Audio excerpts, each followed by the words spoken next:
So here we go with lesson 1.7, where we're going to review solving a system of equations using the elimination method. So just to go over a couple of reminders that for elimination, it's helpful to write both equations in standard form. All right. You want to look at the coefficients of the x term or the y term, and you want to see if they are the same, either one. They could have negative or positive signs, depending on whether or not they are negative or positive. That'll help you decide whether you're going to subtract or maybe add the equation so that you eliminate one of the variables. You solve for that remaining variable, substitute back into one of the original equations, and find the second variable. All right, so just a note here, number 6, if the coefficients of the x or y variables don't match up, you may have to multiply one or both of the equations by a constant to create a matching pair.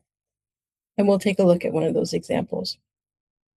So let's take a look at number 1, where we are going to solve this linear system using elimination. So the thing that's important to notice is that we have the same number in front of the y variable. Now they are opposite signs, and that's okay, but what's the most important thing is that we have a 3y and another 3y. Going to label my equations 1 and 2, and if you have a positive 3y and a negative 3y, the best thing to do here is add. If we add those together, then they will cancel out. So what we want to make sure is that we add vertically, and I like to make sure everything stays lined up. So a positive 3y minus a 3y, those are going to cancel. I have to continue to add top to bottom, so 4x plus 2x is going to give me 6x. And then 10 plus 8 is going to give me 18. Dividing out the 6, I will have x equals 3. So by elimination, we decided to eliminate the y variable. We're left and we solve for the x value. And now we're going to sub that back into one of the originals. I don't know, let's just say number 2.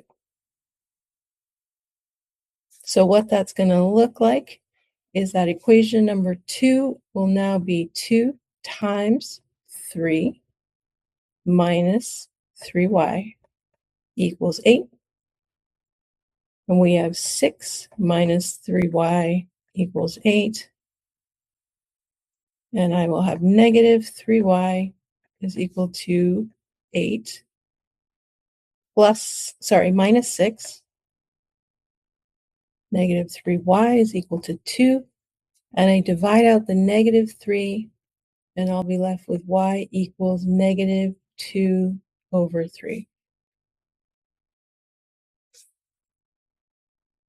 So the point of intersection between these two equations is at x and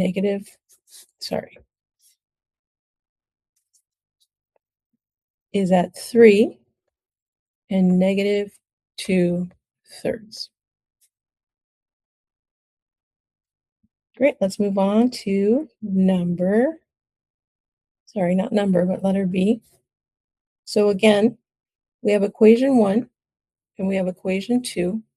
And if we look at the coefficients in front of the x and the y variables, we notice that we have 5x here and 5x here. Now they're both positive in this situation. So instead of adding these two equations together, what I'll do is I'll subtract.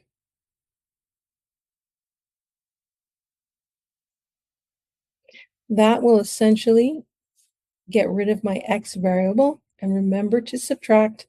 2y minus 6y is going to give me negative 4y. And then 20 minus 36 is going to give me negative 16. Dividing through by negative 4, y will equal 4.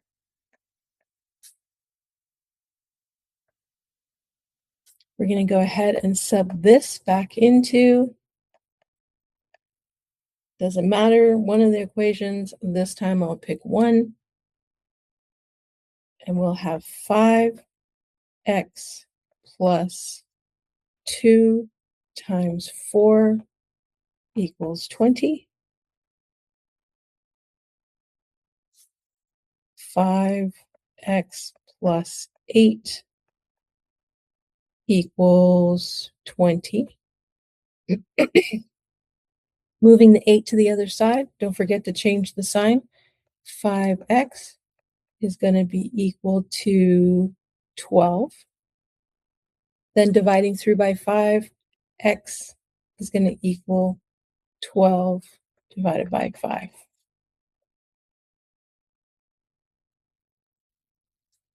So our point of intersection here is 12 divided by 5 and 4. So you can see sometimes we have fractions as part of the solutions. You can see like an algebraic manipulation or solution by substitution or elimination. Probably the best way to solve for something like this. It would be very difficult to solve by graphing a system like this. Now let's take a look at the last example, where in a situation like this, you can see that I don't have any coefficients that match up.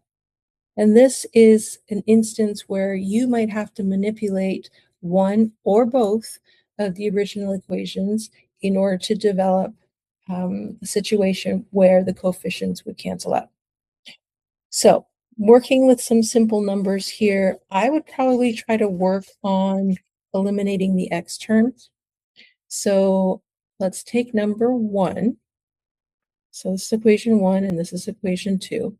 Let's take number 1, let's multiply that by 2. We'll see what we get. And if we take number 2, we multiply that by 5, that will essentially give us equations where the coefficient of the x term match up. It'll become 10. So let's take a look. 5x times 2 becomes 10x. 3y times 2 becomes 6y. And then 2 times 2 gives me 4. I'm going to call this equation now equation 3. We go through the bottom, and I have 2x times 5, and I'll get 10x. 7y times 5, and I'll have 35y. And then negative 11 times 5 is negative 55. So now what we've done is we've created 2 new equations where the coefficients on the x term match up. They're both positive, and so in this situation, I am going to subtract.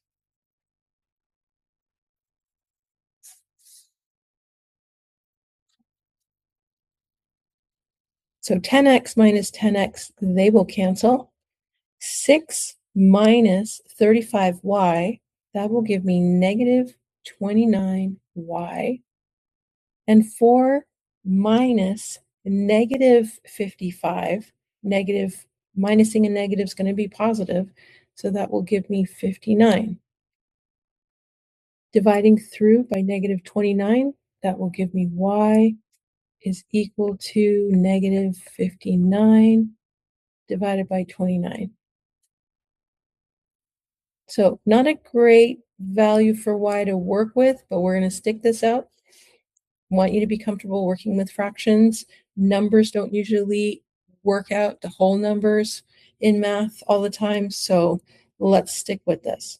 We're going to now substitute this value of y. Let's sub it into number 1. So equation number 1 was 5x. We're going to add 3 times our y value, which was negative 59 over 29, and that equals 2. Simplifying with fractions, we have 5x minus 3 times negative 59 is 177 over 29 equals 2.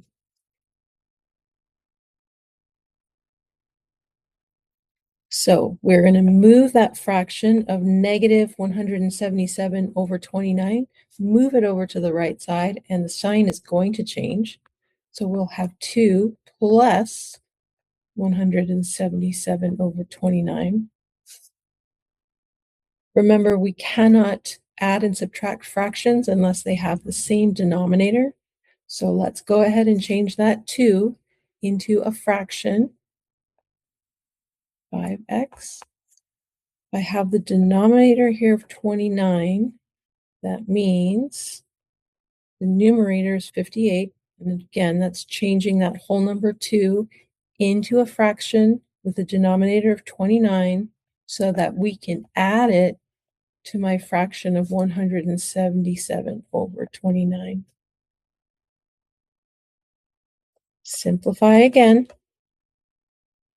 And 58 plus 177, that should give me 235 divided by 29.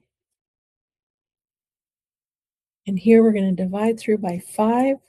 So we actually have, I don't want to get confused here, so I'm going to use a division sign because it's a fraction.